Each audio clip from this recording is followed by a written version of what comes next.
Round 4 of the all-wheel drive Britpart Safari Championship takes us back to Wales and to the course kindly made available by sponsors PAR Homes.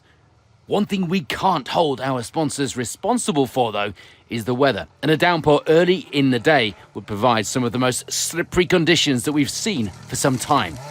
And leading the way in those conditions, battling through, will be Paul Rowlands, a 20-second advantage at this stage.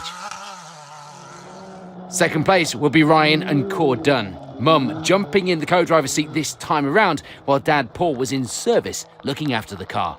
They had a freshly rebuilt gearbox in the car, along with a brand new front diff after the last round.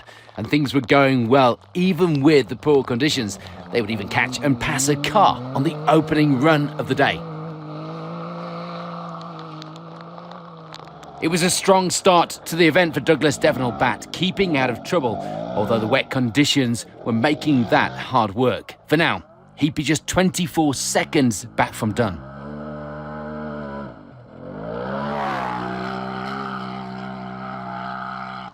Rob Morris and Rhys Griffin would be suffering with some power loss through the morning. Thankfully, things were still going okay as far as the times were concerned. They end the morning in 4th overall, 2nd in the class.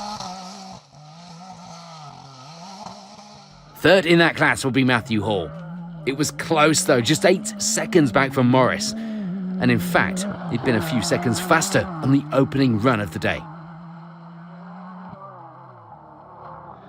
For Grant Mitchell-Smith, it would be 6th place overall. He also ends the morning 3rd place in the 5A class as well.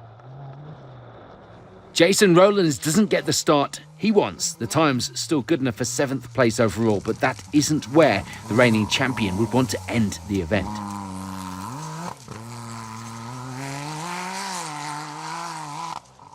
And it was a great start for Ed Cobley. He leads the way in Class 4, and with over a minute of a lead in that class as well. And as far as the overall positions, it will be 8th place for now.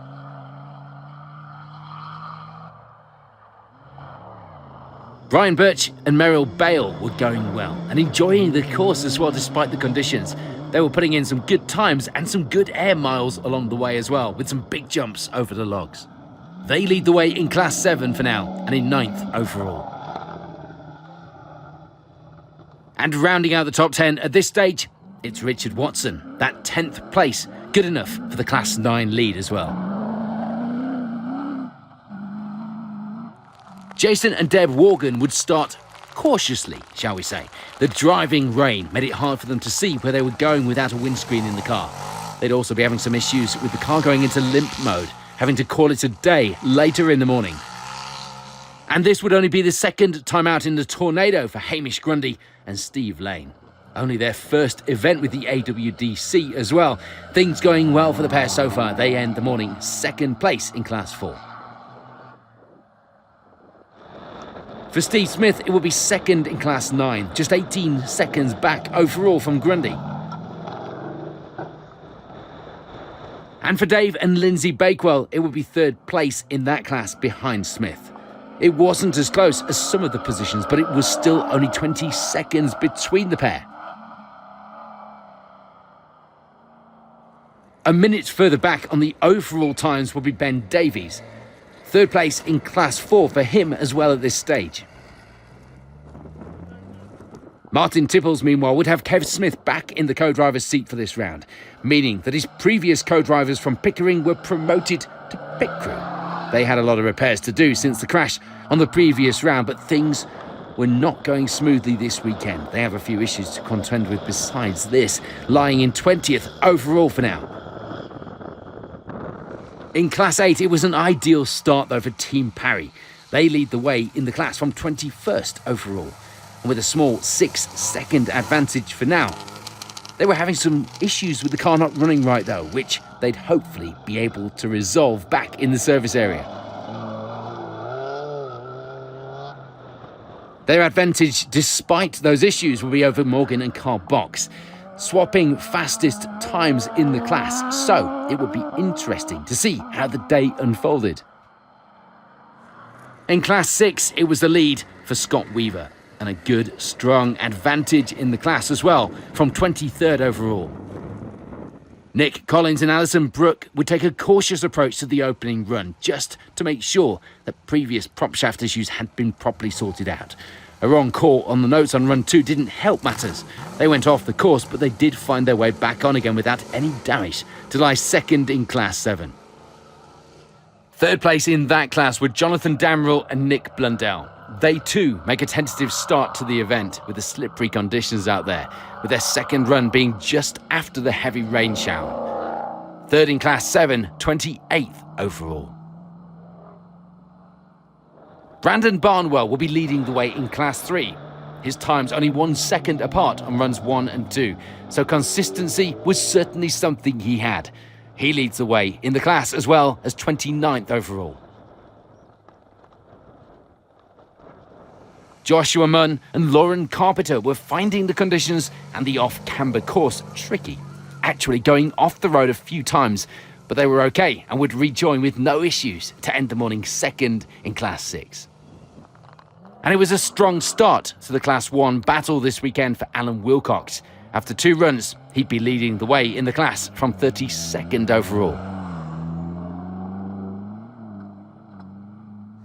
It was fair to say things were not going to plan for Ricky Fletcher. He rolls the car on the opening run, getting caught out on this off-camber corner in the slippery conditions. It'd take a few minutes to find his way back onto the track, but with 2 or 3 minutes lost. He finished the opening morning's runs with 33rd overall. Fletcher wasn't the only one to get caught out either. Samuel Herod and Adam Weaver would also roll the car here, but theirs landed with the wheels up instead. They do get it back the right way with help from the marshals and our cameraman, and although they lost around 6 or 7 minutes in the process, they continue and reach the end of run 2 in 35th overall, 3rd in the class. It hadn't been a good morning for Nick Pritchard though. His car stayed on its wheels at least. His problem was how many of those wheels were actually turning. The rear-wheel drive car not able to make it up the slippery hill. He'd have to write run 1 off as a maximum.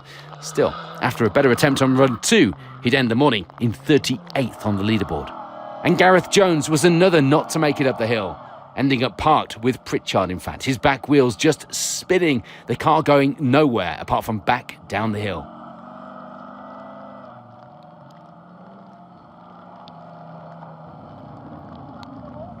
At least Martin Clark was having some fun.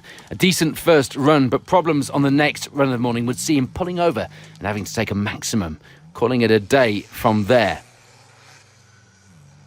And for Shell Bailey, it would be 3rd in Class 1. But with the loss of Clark, that would be due to change in the next runs. For now, it will be 41st overall. And it's bad news for Chris Bowler. We lose him on the opening run of the event, ending up parked up in the middle of the course and going no further. 2 runs complete then, and they were pretty grueling to say the least thanks to those weather conditions. 6 more to go. Here's how the leaderboard is looking at the top.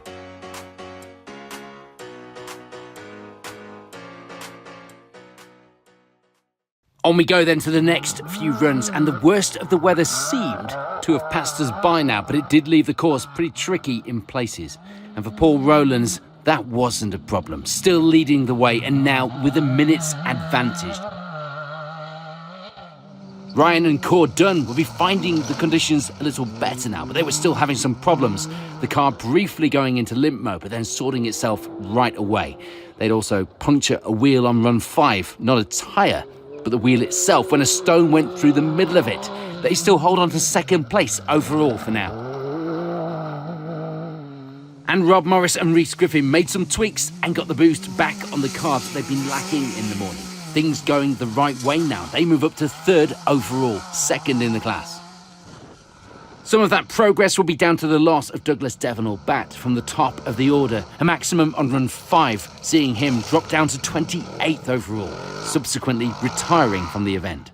4th place now then will be Matthew Hall, also gaining a position over these runs. The difference between him and Morris now was 30 seconds. Grant Mitchell-Smith stays within reach of Hall, but the gap was a little bigger.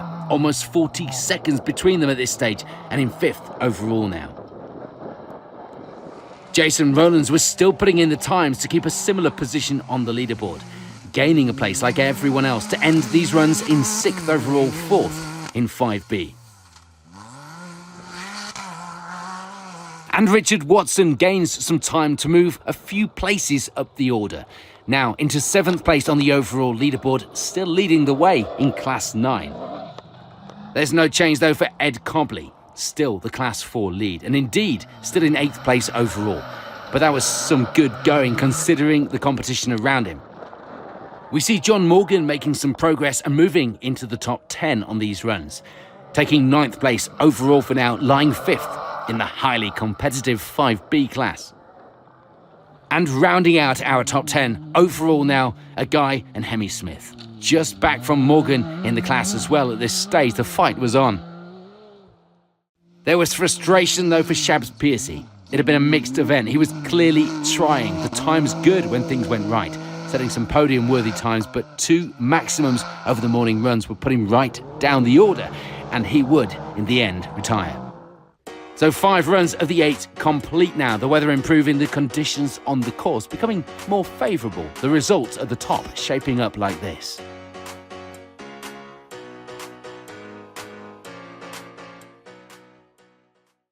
On we go then to the final runs of the event, and it had felt like a long day for our competitors out on that course. We would sadly lose Brian Birch and Merrill Bale. They put a hole in the front diff. Managed to get that repaired, only for the belt pulley to fail on run 6, causing them to pull over and finish the event for good. Of the finishers though, it would be 32nd place overall for Shell Bailey. The day hadn't exactly been plain sailing. A number of maximum times, but with only 2 left in the class, it would still be 2nd place in Class 1 to the finish. For Martin Babel, it would be 31st overall at the end of the event, taking 4th in Class 6 as well. And 30th place overall will belong to Ross Williams today.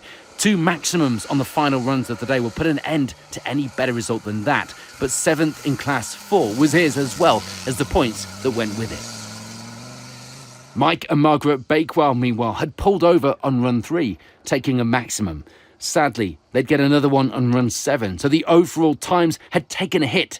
They do, though, have a good few runs in between the bad ones, which did show some good pace, some positives to take to the next round. Samuel Herod and Adam Weaver had eventually moved into the class lead, but a bad time on the final couple of runs would mean they'd drop down the order and into 3rd place in Class 6, 28th overall. Just 1 position ahead on the overall times will be Steve Smith. That good enough for 2nd in Class 9 as well. In Class 6, it would be 2nd place for Mark Gregory. A maximum on run 7, dropping him down a little as well into 26th overall. Sadly, the good run and the potential top 10 would come to an end for John Morgan. Maximums on the final 2 runs would drop him right down the order into 25th overall. It was fair to say things had gone to plan though for Alan Wilcox by contrast, ending the event with the Class 1 victory and in 24th overall. A snapped shaft on run 6 would be Martin Tipples, and Kev Smith struggled to get up some of the hills and would get a maximum. They rushed to get the car fixed though for the last 2 runs. It wasn't the result they came here looking for, of course, but it was at least a finish and some points towards the championship campaign, and it was certainly better than putting the car on its side like at previous rounds.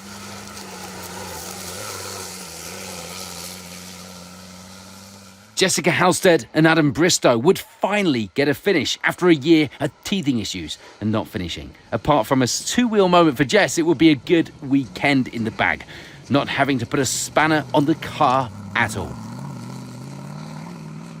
For Brandon Barnwell, it was the Class 3 victory, also taking 21st overall this weekend. Cy Badgie's weekend would start with a spin on the opening run of the day, but that was nothing compared to the maximum he took on run 2, putting him on the back foot all day, eventually finishing with 20th overall, 3rd in Class 7. Very much damage limitation.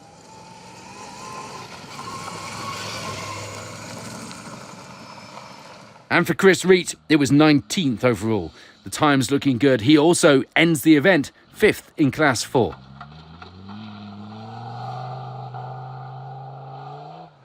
Jonathan Damerel and Nick Blundell would get a puncture, but thankfully it was before the run so they could go and change it. They get the runs finished before the rain came again, taking second in Class 7, 18th overall.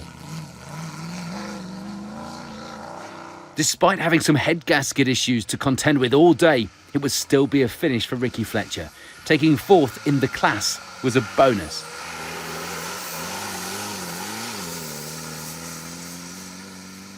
And finishing just above in the class and overall positions will be Ben Davies, finishing 15 seconds up, in fact, to take third place in the class, 14th overall. This would end up being the first finish of the season for Nick Collins and Alison Brooke. The car ran well all day, only a puncture before the start of the run, which was spotted by the championship scrutineer, threatened to undermine their progress. They got it changed before they started, taking the Class 7 win this weekend and getting some great times on the board, partially due to being followed into the stage by some of the fastest crews and the pressure being on them not to be caught. For Joshua Munn and Lauren Carpenter, it will be the Class 6 victory. The times getting better as the day went on, the pair finishing eventually in 14th place overall.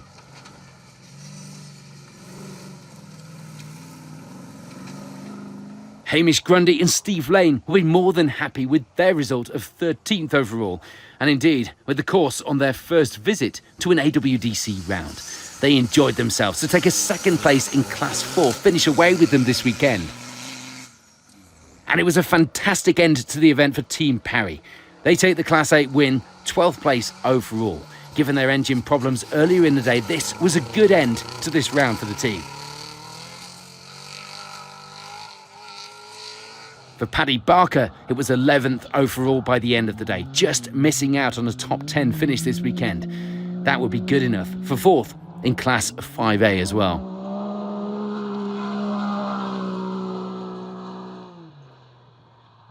And rounding out the top 10 at the end of the event will be Philippa and James Tennant. They'd had a good run to end the event inside the top 10 and with 3rd in their class. But that result does see them in the joint lead of the championship, most importantly, after this round.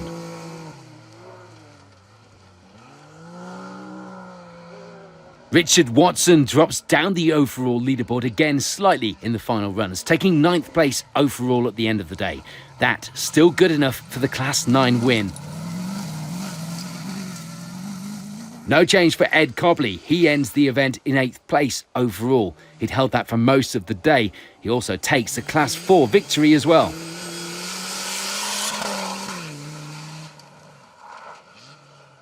Guy and Hemi Smith, meanwhile, make some advance on the results to end the event in 7th overall. With that, they also take 2nd place in 5B.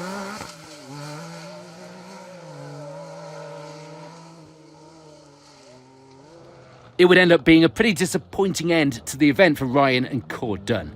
The car going into limp mode again. This time it didn't sort itself out, and they tried various things themselves, including switching it off and on again mid-course, and going to the PAR Homes team for some help, but there would be nothing that anyone could do to get the car fixed. They'd limp around the course in order to just get a finish. And in beating Team Tennant, it means they just managed to stay as joint leaders of the championship after round 4. Just to show how friendly this championship is, the Tennants had actually lent them a wheel to enable them to continue earlier in the day.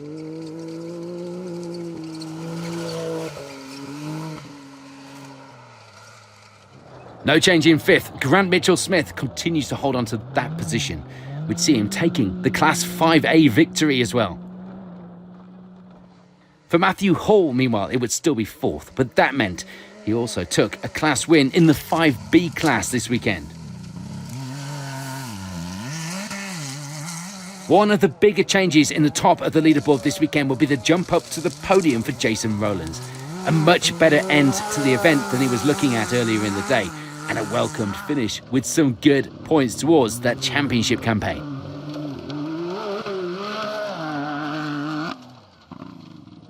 Rob Morris and Rhys Griffin were certainly trying in the final runs, but there was no getting into that event lead. With the earlier issues, though, they would be more than happy to take 2nd place, and pretty excited about the times they'd set as the afternoon went on.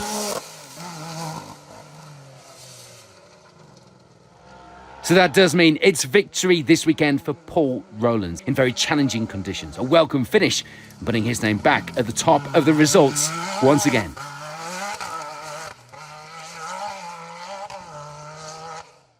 So with the event coming to a finish, here's a reminder of the final overall results here in Wales.